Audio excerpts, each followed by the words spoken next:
అయితే చంద్రబాబుతో పాటు కేబినెట్ కు సంబంధించి కూడా ఇప్పటికే స్పష్టంగా చెప్పడం జరిగింది. ఆ లిస్ట్ కూడా విడుదల చేయడం జరిగింది. చంద్రబాబుతో పాటు జనసేన అధినేత పవన్ కళ్యాణ్, అలాగే అచ్చెన్నాయుడు మొత్తం 25 మంది. సో నారా లోకేష్ తో సహా మొత్తం 25 మందికి మంత్రి పదవులు ఇవ్వడం జరిగింది. ప్రధానంగా టీడీపీకి 21 మందికి మంత్రి పదవులు కేటాయించారు. టీడీపీ నుంచి 30 మంది ఎమ్మెల్యేలు గెలిచారు. సో ఆశావాహులు కూడా ఎక్కువగా ఉన్న నేపథ్యంలో మంత్రివర్గ కూర్పు అనేది కొంత ఇబ్బందికరంగా మారింది. ఎందుకంటే ఎక్కువ మంది ఆశావాహులు ఉండటంతో తమకి మంత్రి పదవి వస్తుందని ఆశించినటువంటి పరిస్థితి ఉంది. ఈ నేపథ్యంలోనే చంద్రబాబును కూడా కలవడం జరిగింది. సో మొత్తం మీద అయితే మాత్రం తెలుగుదేశం పార్టీకి 21 మంది, జనసేన నుంచి గెలిచినటువంటి 21 మందిలో ముగ్గురికి, అలాగే బీజేపీ నుంచి ఒకళ్ళకి మంత్రివర్గ స్థానం తగ్గింది. మొత్తం కులాల వారీగా చూసినట్లయితే Kapu, Kamma, Reddy, Muslim, Vaishya, BC, SC, ST, so వీళ్ళందరికీ కూడా అత్యధికంగా చూసుకున్నట్లయితే బీసీలకు 8 మంత్రి పదవులు కేటాయించినటువంటి పరిస్థితి ఉంది. అలాగనే రెడ్డి సామాజిక వర్గానికి సంబంధించి 3, ఇలాగా మొత్తం 25 మందికి కేటాయించడం జరిగింది. అయితే వీళ్ళకి సంబంధించి చూసుకుంటే జనసేన పవన్ కళ్యాణ్, అలాగనే నాదెండ్ల మనోహర్, సో వీళ్ళకి, అలాగనే గతంలో మున్సిపల్ మంత్రిగా చేసినటువంటి ఏదైతే నారాయణ నెల్లూరు నుంచి గెలవటం జరిగింది. సో అప్పట్లో సిఆర్డీఏ వైస్ చైర్మన్ గా ఉన్నారు. రాజధాని ప్రాంతంలో రాజధాని ప్రాంతానికి సంబంధించి ఇక్కడ నిర్మాణాలు జరిగే వాటన్నిటికి సంబంధించి అప్పుడు ఆయన కీలకంగా వ్యవహరించినటువంటి పరిస్థితి. సో ఈ నేపథ్యంలో నారాయణకి ఇచ్చారు. అలాగనే వంగలపూడి అనితకి ఇవ్వడం జరిగింది. బీజేపీ నుంచి సత్యకుమార్కి ఇవ్వడం జరిగింది. అలాగనే పాలకొల్లు నుంచి గెలిచిన నిమ్మల రామానాయుడు, అలాగనే నంద్యాల నుంచి గెలిచిన ఫరూక్ మైనారిటీ కోటాలో స్థానం తగ్గింది. అలాగనే ఆత్మకూరు నుంచి గెలిచినటువంటి ఆనం రామనారాయణ రెడ్డికి కూడా ఆ కేబినెట్ లో బెర్త జరిగింది. మరోవైపు పయ్యావుల కేశవు, దీంతో పాటు రేపల్లె, గుంటూరు జిల్లా రేపల్లె నుంచి చూసుకున్నట్టయితే వరుసగా 3 సార్లు గెలిచిన అనగాని సత్యప్రసాద్ కు బీసీ కోటాలో కేబినెట్ లో బెర్త దక్కింది. అలాగే కొలుసు పార్థసారథి గతంలో వైసీపీలో ఉన్నారు. ఈ ఎన్నికల్లో టీడీపీ తరఫున పోటీ చేశారు.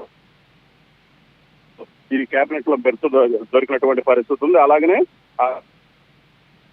బాల వీరాంజనేయ స్వామి, అలాగనే అద్దంకి నుంచి గెలిచిన రవికుమారు, కంగేష్, గుమ్మడి బీసీ రెడ్డి, టీ సవిత వాసు, కొండపల్లి శ్రీనివాసు, బండిపల్లి రామప్రసాద్ రెడ్డి, నారా లోకేష్, అందరికీ కూడా మంత్రి పదవులు దక్కినటువంటి పరిస్థితి ఉంది. మొత్తం మీద అయితే మాత్రం ఎందుకంటే ఈసారి కూటమికి సంబంధించి భారీ స్థాయిలో 164 మంది అభ్యర్థులు గెలవడంతో కేబినెట్ కూర్పు అనేది కొంత ఆశావాహులు ఎక్కువగా ఉండటం కొంత ఇబ్బందికరంగా మారింది. అలాగే బీజేపీ నుంచి ఎవరిని తీసుకోవాలనే దాని మీదనే కొంత ఆలస్యం జరిగింది. ఎందుకంటే నిన్న రాత్రి అమిత్ షా చంద్రబాబు నివాసానికి చేరుకున్న తర్వాత అమిత్ షాతో మాట్లాడిన తర్వాత బీజేపీ నుంచి ఎవరికి సీటు కేటాయించాలి అనే చర్చ జరిగింది. సో ఈ నేపథ్యంలోనే కేబినెట్ లిస్ట్ అనేది కొంత ఆలస్యమైంది. అమిత్ షాతో భేటీ తర్వాత అర్ధరాత్రి సమయంలో కేబినెట్ లిస్ట్ అనేది రిలీజ్ చేయడం జరిగింది. సో బీజేపీ నుంచి సత్యకుమార్కి మాత్రమే స్థానం లభించినటువంటి పరిస్థితి ఉంది. అలాగే చంద్రబాబు ప్రమాణ స్వీకారానికి సంబంధించి గన్నవరం మండలం కేసరపల్లి వద్ద ఇప్పటికే భారీ స్థాయిలో ఏర్పాట్లు చేయడం జరిగింది. సో ఈ ప్రమాణ స్వీకార కార్యక్రమానికి ప్రధాని మోదీ, అమిత్ షాతో పాటు ఇతర రాష్ట్రాల ముఖ్యమంత్రులు కూడా వస్తున్నటువంటి పరిస్థితి ఉంది. మధ్యప్రదేశ్ ముఖ్యమంత్రి, మేఘాలయ సీఎంతో పాటు కేంద్ర మంత్రులు, అలాగే ఇతర రాష్ట్రాలకు చెందినటువంటి మాజీ మంత్రులు వస్తున్నటువంటి పరిస్థితి ఉన్న నేపథ్యంలో భారీ స్థాయిలో బందోబస్తు ఏర్పాటు చేశారు. అలాగనే చంద్రబాబు ప్రమాణ స్వీకారానికి చాలా మంది గెస్టులు కూడా, సినిమా తారలు కూడా వస్తున్నటువంటి పరిస్థితి ఉంది. చంద్రబాబు కుటుంబానికి అత్యంత సన్నిహితంగా ఉండే తమిళనాడు సూపర్ స్టార్ రజనీకాంత్ కుటుంబ సమేతంగా ఆయన రావడం జరిగింది. అలాగనే ఏపీకి సంబంధించి చూసుకున్నట్లయితే చిరంజీవిని స్టేట్ గెస్ట్ గా ఆహ్వానించడం జరిగింది. సో ఆయన కూడా నిన్న రాత్రి విజయవాడ చేరుకున్నారు. ఇలాగా చాలా మంది విఐపీలు, వివిఐపీలు, సెలబ్రిటీలు అందరూ కూడా చంద్రబాబు ప్రమాణ స్వీకార కార్యక్రమానికి వస్తున్నారు. అలాగనే ప్రమాణ స్వీకార కార్యక్రమం కూడా ఎటువంటి ఇబ్బంది లేకుండా పూర్తి స్థాయిలో అన్ని ఏర్పాట్లు చేయడం జరిగింది. ఎందుకంటే ప్రధాని కూడా వస్తున్న నేపథ్యంలో గన్నవరం, ఆయన ఢిల్లీ నుంచి గన్నవరం చేరుకుంటారు. గన్నవరం నుంచి నేరుగా కేసరపల్లిలోని సభా ప్రాంగణానికి చేరుకుంటారు. సో ఈ ప్రాంతం మొత్తం కూడా పూర్తిగా పోలీసులు కంట్రోల్లోకి తీసుకోవడం జరిగింది. అలాగనే ఎస్పీజీ, ప్రధాని భద్రత చూస్తున్నటువంటి ఎస్పీజీ వాళ్ళు కూడా ఇక్కడ ట్రయల్ రన్ వైపు చంద్రబాబుతో పాటు బాలకృష్ణ కుటుంబ సభ్యులు అందరూ కూడా ఇప్పటికే చంద్రబాబు నివాసానికి నిన్న సాయంత్రమే చేరుకోవడం జరిగింది. సో వాళ్ళందరూ కూడా చంద్రబాబుతో కలిసి నేరుగా సభా ప్రాంగణానికి చేరుకుంటారు. చంద్రబాబుతో పాటు నారా లోకేష్, బాలకృష్ణ కుటుంబ సభ్యులు, సో వాళ్ళందరూ కూడా కుటుంబ సమేతంగా బయలుదేరే నిమిషాలకు చంద్రబాబు ముఖ్యమంత్రిగా ప్రమాణ స్వీకారం చేస్తారు. దీంతో పాటు చంద్రబాబు ప్రమాణ స్వీకారానికి వచ్చేటువంటి ఏదైతే టీడీపీకి సంబంధించినటువంటి కార్యకర్తలు నేతలు అందరికీ సంబంధించి కూడా 80,000 పాసులు జారీ చేయడం జరిగింది. ఇప్పటికే మొత్తం 36 గ్యాలరీలు ఏర్పాటు చేశారు. అలాగనే విఐపీల కోసం 4 గ్యాలరీలు ఏర్పాటు చేయడం జరిగింది. వర్షం వచ్చినా కూడా ఎటువంటి ఇబ్బంది లేకుండా రైన్ ప్రూఫ్ షామియానాలు కూడా ఏర్పాటు చేశారు. తో పాటు ఎక్కడ ట్రాఫిక్ ఇబ్బందులు తలెత్తకుండా కూడా పోలీసులు భారీ స్థాయిలో చర్యలు తీసుకున్నారు. ఎందుకంటే చంద్రబాబు ఉన్నటువంటి కరకట్ట దగ్గర నుంచి మొత్తం 22 కిలోమీటర్ల మేర మెయిన్ రహదారి మొత్తాన్ని కూడా పూర్తి కంట్రోల్ తీసుకున్నారు. అలాగనే చెన్నై కోల్కతా జాతీయ రహదారిపై చూసుకున్నట్లయితే పాసులకు సంబంధించి, ఎందుకంటే ట్రాఫిక్ డైవర్షన్లు కూడా పెట్టారు.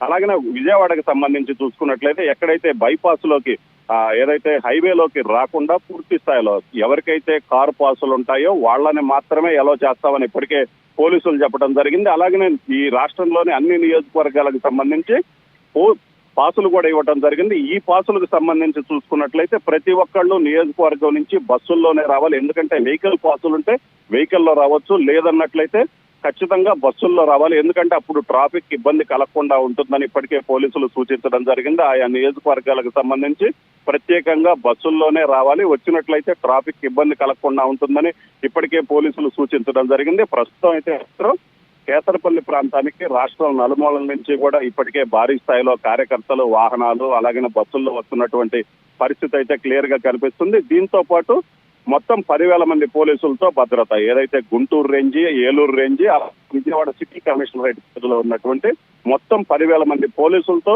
పూర్తి స్థాయిలో బందోబస్తు ఏర్పాటు చేయడం జరిగింది. చంద్రబాబు ప్రమాణ స్వీకారానికి ప్రధాని మోదీతో పాటు అన్ని ఇతర రాష్ట్రాలకు సంబంధించినటువంటి మంత్రులు, ముఖ్యమంత్రులు, వివిఐపీలు, సెలబ్రిటీలు వస్తున్న నేపథ్యంలో పూర్తి ఏర్పాటు చేశారు. అలాగనే వివిఐపీలు, సెలబ్రిటీలు వస్తున్న నేపథ్యంలో కేసరపల్లి ప్రాంతం మొత్తం కూడా సందడి వాతావరణం.